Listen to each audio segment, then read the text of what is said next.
Finally, we're getting into cones. Yes, cones, of course. Now, a cone is very similar to a pyramid, okay? Just like a cylinder was like a circular prism, a cone is like a circular pyramid. All right, let's not overcomplicate this. If we know about pyramids, we know about cones. Cone is a three-dimensional figure with a circular base, a curved lateral surface that connects the base to a point called the vertex. Vertex, just like a pyramid. We have a base to our cone, that is a circle. The vertex of our cone is the point opposite the base. The altitude of our cone is the height, not to be confused with the slant height. We had this conversation with pyramids. If the altitude of a cone has an endpoint on the center of the base, the altitude has a point at the center of the base, then it's a right cone. Altitude at the center of the base forming a right angle, this is a right cone. In an oblique cone, the altitude does not intersect the center of the base. So with an oblique cone, maybe the altitude intersects here, and our cone looks a little bit more like that. That's possible. Okay, all right, let's just get to it. The lateral surface area of a cone. Now, here they give us a formula for lateral surface area, and I'm all about memorizing less formulas and applying them to more things. I told you it's just like a pyramid. Pyramid lateral area is 1/2 perimeter times the perimeter of the base times the slant height L. So if the perimeter is circumference now, because we're talking about not pyramids, but we're talking about cones, where the base is a circle, then the base would be, the perimeter of the base would be the circumference. 1/2 circumference times the slant height. Well, remember what circumference is. Circumference is 2 pi r, and 1/2 of 2 is just 1, so this is where we get pi r L. It's the same thing. So all we have to do is remember, a cone is like a pyramid, and a pyramid, the lateral area is 1/2 the perimeter of the base times the slant height. That's what we're going to remember. That's what I remember, because I can apply that to multiple objects. It says calculate the lateral area of the cone to the nearest hundredth of a square inch. Well, if I want to calculate the lateral area of the cone, I know lateral area is 1/2 the perimeter of the base times the slant height L. I know that since my base has a radius of 3, the diameter is 6, and so the perimeter of the base is 6 pi, because circumference is diameter times pi. The slant height is 7. 1/2 of 6 is 3. 3 times 7 is 21 pi square inches. That is exact, but they wanted it to the nearest hundredth of a square foot, so I'm going to type it in. 21 times 3.14. I've got about 65.94 square inches.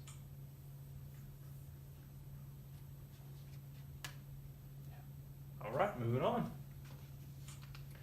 Calculate the lateral area of the cone to the nearest hundredth of a centimeter. Well, once again, we know lateral area is going to be 1/2 the perimeter times the slant height. This goes for cones and pyramids.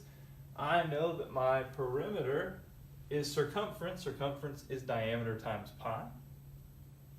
The lateral area, the slant height is 10. 1/2 of 10 is 5. 5 times 10, this gives me 50 pi square centimeters. It wants it to the nearest hundredth of a centimeter.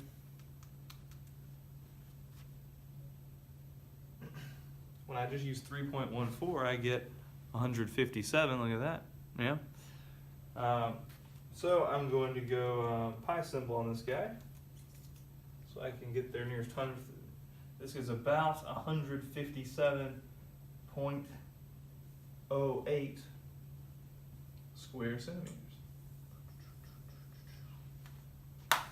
Great. We're rolling. All right, surface area of a cone. Well, surface area we know is the lateral area plus the area of that one base. There's only one base. We just add them all together. So calculate the surface area of a cone in terms of pi. I like that. With a slant height of 5 centimeters and a base radius of 4 centimeters. So my total surface area is the lateral area plus that one base. And I know my lateral area is 1/2 the perimeter of my base times my height, and my actual base is going to be pi r squared because it is a circle. So first of all, the perimeter of my base that has a radius of 4 centimeters, well, that means the diameter is 8, and so the circumference would be 8 pi. The slant height's 5 centimeters, so I'm going to plug that in. That's 5 centimeters right there for the slant height. And my radius of my base is 4. It's 4 squared. So this is 20 pi plus 16 pi, which gives me 36 pi square centimeters. So I am finding the surface area. So it wasn't just the lateral area, but I also had to add the area of the base. All right. Finally, the volume of a cone. Remember, a cone, just like a pyramid, a cone and a pyramid, same formula for volume, 1/3 area of the base times the height. What is the volume of a right cone with a radius of 3 and a height of 5? Well, the volume with a radius of 3, so volume 1/3 area of the base times the height. The area of my base is pi r squared.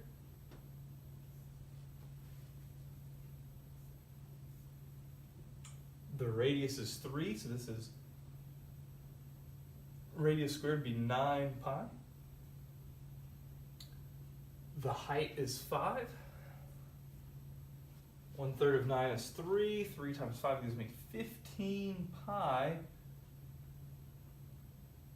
Well, what units are we in here? Come on. Radius of 3, height of 5. I guess we're just in units. Units cubed. This is 15 pi units cubed, but yes, it does want us to round to the nearest tenth. 15 times 3.14 gives me about 47.1 cubic units. There it is, right there. Round to the nearest tenth. Ooh. Finally, a funnel cake is made by filling a funnel with batter and letting the batter run out the bottom of the funnel. If the funnel is a right circular cone that is 3 inches tall and has a radius of 1.5 inches, how much batter can it hold to the nearest 100th of a cubic foot? If we're talking about how much batter it can hold, we're talking about volume, baby. Volume is 1/3 area of base times the height. All right, 1/3 area of base times the height, and we know the area of our base, which is a circle, is pi radius squared. So if the radius is 1.5 squared gives us 2.25 pi. That is the area of my circular base, 1.5 squared times pi. The height, we're told it's 3 inches tall. Good, this one's actually in inches. We know we're going to be in cubic inches for our answer because we're talking about volume. So this comes out to be 2.25 pi.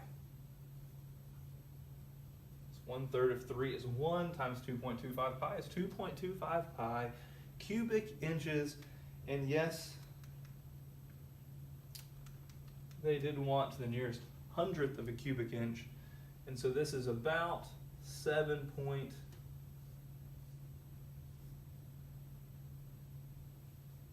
G77 cubic inches, round to the nearest hundredth.